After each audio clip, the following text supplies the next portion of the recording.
हाथी घोड़ा तोप तलवारें फौज तो तेरी सारी है, पर जंजीरों में जकड़ा राजा मेरा अब भी सब पर भारी है। ये कुणाल सारंगी वाली ट्वीट। अब इसके बाद ये अंग्रेजी में जो लंबी वाली ट्वीट आप देख रहे हैं, केसी वेणुगोपाल कांग्रेस के नेता, इनका मतलब आसान भाषा में ये जो अंग्रेजी में लिखा हुआ है क्लासिकल एलीट भाषा में, इसका हिंदी वर्जन ये है, आसान भाषा में समझिए कि सब ठीक है, बात हो गई है सीएम से, और राइट विंग ट्रोल मीडिया जो है वो इसको चला रहा है और अफवाह को हवा दे रहा है। इसके बाद दीपक बिरुआ, ये वाली ट्वीट देखिए, जो मंत्री हैं कि झुकना सीखा ही नहीं झारखंड, नहीं झुकेगा मतलब नहीं झुकेगा। तो ये तमाम जो ट्वीट्स आपको दिख रहे हैं अपने इस स्क्रीन पर, इसके अलावा जेएमएम झारखंड का ये देखिए कि झारखंड झुकेगा नहीं, जिस पर सुप्रियो भट्टाचार्य से जब पूछा गया कि इसका क्या मतलब है तो उन्होंने कहा कि हमारा कोई मेल मिलाप बीजेपी के साथ नहीं होने वाला है। बीजेपी के प्रतुल शाहदेव का ये बयान है कि हम नदी नहीं समंदर के किनारे हैं, कभी एक नहीं हो सकते। और कल से तमाम जो social media handle, social media channel, digital media platform वगैरह, सरकार के मंत्री, विधायक, नेता और जो मोहब्बत करने वाले लोग हैं वो कह रहे हैं कि झारखंड झुकेगा नहीं। पर सवाल ये कि 5 साल का अगर क्लियर मैंडेट किसी सरकार को दिया गया है जनता की तरफ से, तो उसको झुकाने की कोशिश आखिर कौन कर रहा है। एक तरफ केसी वेणुगोपाल कहते हैं कि राइट विंग मीडिया ट्रोल जो है वो इसको अफवाहों को हवा दे रही है, दूसरी तरफ कल शाम से आईपीआरडी पोषित मीडिया और जो सरकार के मंत्री विधायक हैं वो एक टैगलाइन को, हैशटैग को बहुत ही ज्यादा बढ़ा चढ़ा कर दिखाने की कोशिश कर रहे हैं कि झारखंड झुकेगा नहीं। तो सवाल फिर से ये कि आखिर कौन झुकाने की कोशिश कर रहा है उस सरकार को, उस सरकार के मुखिया को जिनके पास क्लियर मैंडेट है 5 साल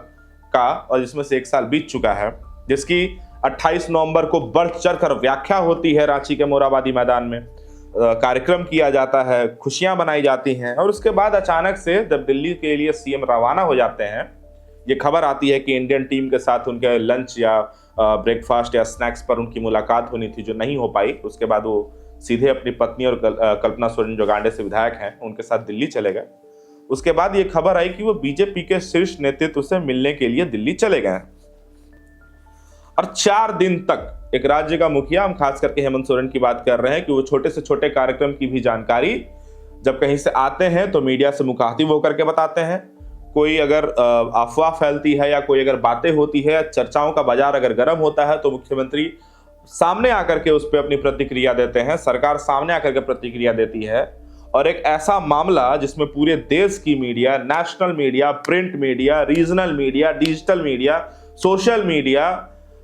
right wing troll media, IPRD पोषित मीडिया, जब सब कोई ये कह रहा है कि ये अटकलों का बाजार ऐसा है कि मुख्यमंत्री गठबंधन से अलग हो सकते हैं, कांग्रेस आरजेडी के साथ रिश्ते ठीक नहीं हैं, बीजेपी के साथ अगला गठबंधन हो सकता है, मुख्यमंत्री या फिर कल्पना सोरेन दोनों में से कोई एक केंद्रीय कोर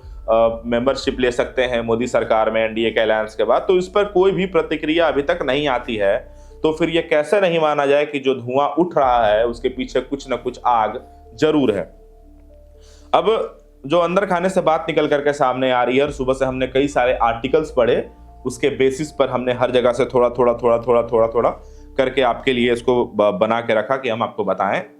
तो अगर कुछ रिपोर्ट्स की अगर आप बात माने तो इसमें जो बात आ रही है निकल करके वो सामने ये आ रही है कि ये जो पूरा टाइमलाइन है, क्रोनोलॉजी जो है,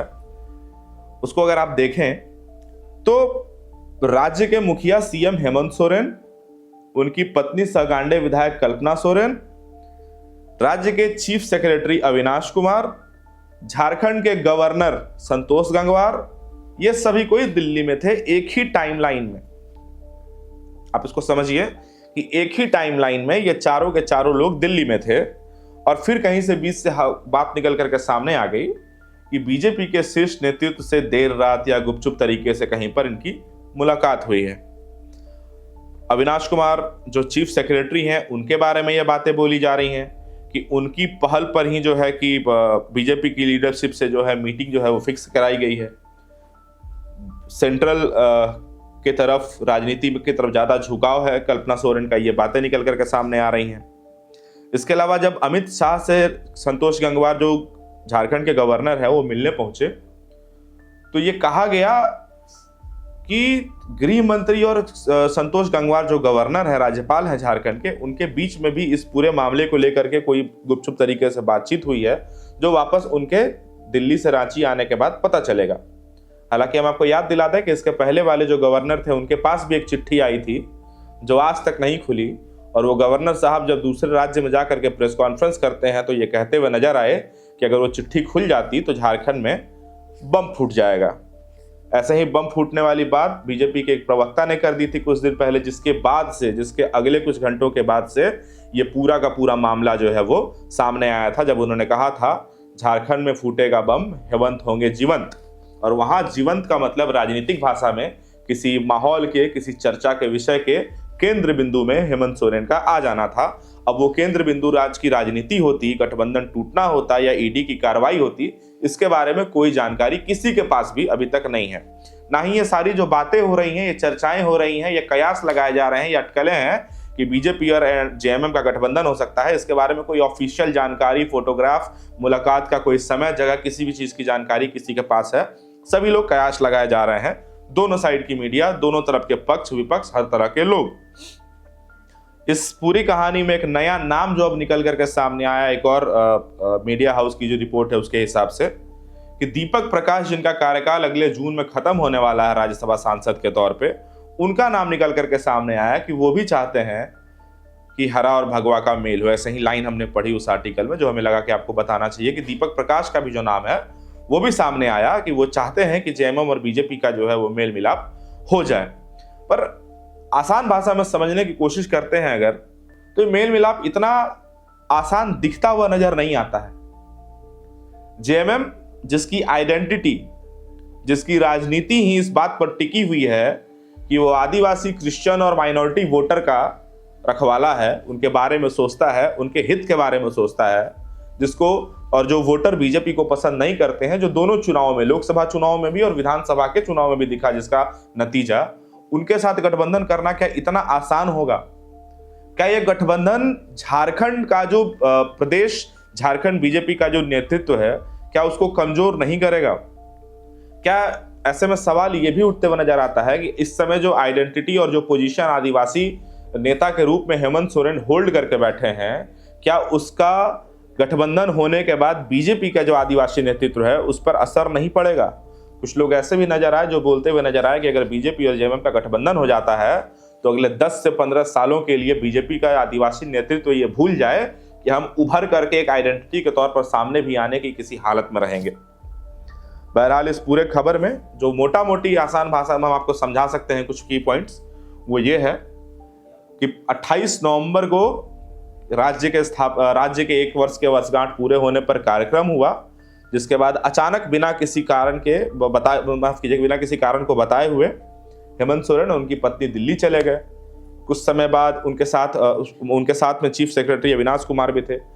उसके बाद संतोष गंगवार जो राज्यपाल हैं वो साथ में चले गए। संतोष गंगवार की मीटिंग अमित शाह से हुई। वो उन्होंने बताया कि वो अपने बेटे की शादी का निमंत्रण देने के लिए गए थे।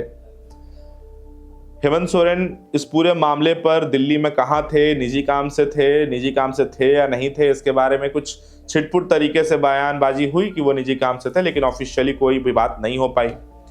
आज एक मीटिंग है, जो मीटिंग होनी है, अब ये मीटिंग साथ साथ होनी है कि अलग अलग होनी है, उस पर भी अभी तक संशय बना हुआ है। इस वक्त 1:09 हो रहे हैं जिस वक्त हम इस खबर को शूट कर रहे हैं। तमाम जो चीजें हैं वो निकल करके सामने आ रही हैं। अब इसमें क्या होगा, दिल्ली कितना मना पाएगी, रांची का, झारखंड का जो बीजेपी नेतृत्व है वो कितना झुक पाएगा, ये देखने वाली बात होगी। लेकिन एक बात तो तय है कि जो धुआं निकल रहा है वो कहीं ना कहीं किसी आग के चलते ही निकल रहा है, और इस बात में पूरी तरीके से निगेटिविटी नहीं हो सकती कि कहीं भी कुछ भी नहीं चल रहा है। अगर किसी बात को पूरे देश की मीडिया उठा रही है, या अगर उनको लग भी रहा है कि ऐसा कुछ है, तो कहीं ना कहीं ऐसा कुछ हो भी सकता है और नहीं भी। बाकी मेरा नाम वैभव है, आप लोग तन 19 देख रहे थे। कैमरे के पीछे निखिल ने बहुत अच्छा काम किया है। धन्यवाद।